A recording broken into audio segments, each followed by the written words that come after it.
If you find it difficult to focus or concentrate at home, I don't even like plants. Or maybe you can't keep yourself away from your home vices, whatever they may be, or perhaps you even miss working with colleagues and just the atmosphere in the workplace.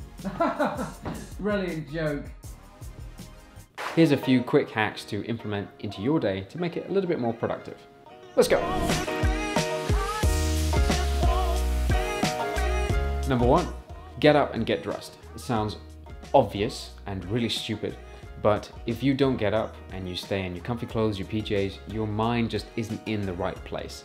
I myself personally cannot be productive if I'm in my relaxed, comfy clothes. I have to get dressed. Structure. Structure is really important when you're working from home. You don't want your day to become aimless, where you don't know what you're doing, you don't have a plan.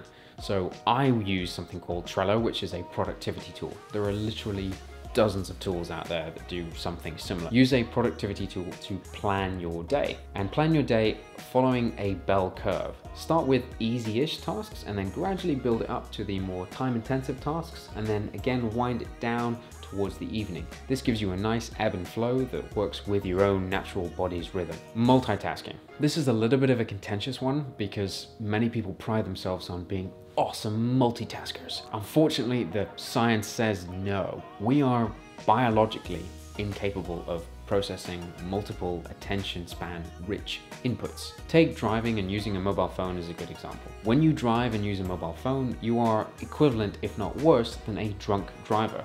Your reaction time is half a second slower than a normal driver, and you're also going to end up in double the amount of accidents. Bizarrely, in the realm of multitasking, it's actually something that's celebrated. You'll see it on job descriptions, and if you go into any workplace, people pride themselves on doing as many things as possible as they can. So you'll see people on the phone whilst also simultaneously writing an email, maybe browsing a web page, whilst also having their phone out with a messenger app open, all at the same time. Interestingly, but not surprisingly, the research shows you make 50% more errors when you multitask, and it also takes you twice as long. Simply focus on one task at a time and don't try and task switch. This is the most important one and probably my favorite. Take frequent breaks. If you don't take frequent breaks, you are going to have dips in creativity, you're going to lose your focus, and you're also going to damage your eyes. Taking breaks will help you make better decisions. That's why the old saying of, I need some time to think, I'm going to go for a walk. When you're up and walking, your brain is alert and active and aware. Ideally, when you take a break,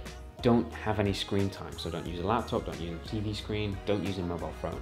Either read, go for a walk, or do some meditation. Anything but look at a screen. Build all of these steps into your routine, and I guarantee you will become more productive, happier, and healthier. I knew he shouldn't have had that 5th espresso. I told him, Jerry.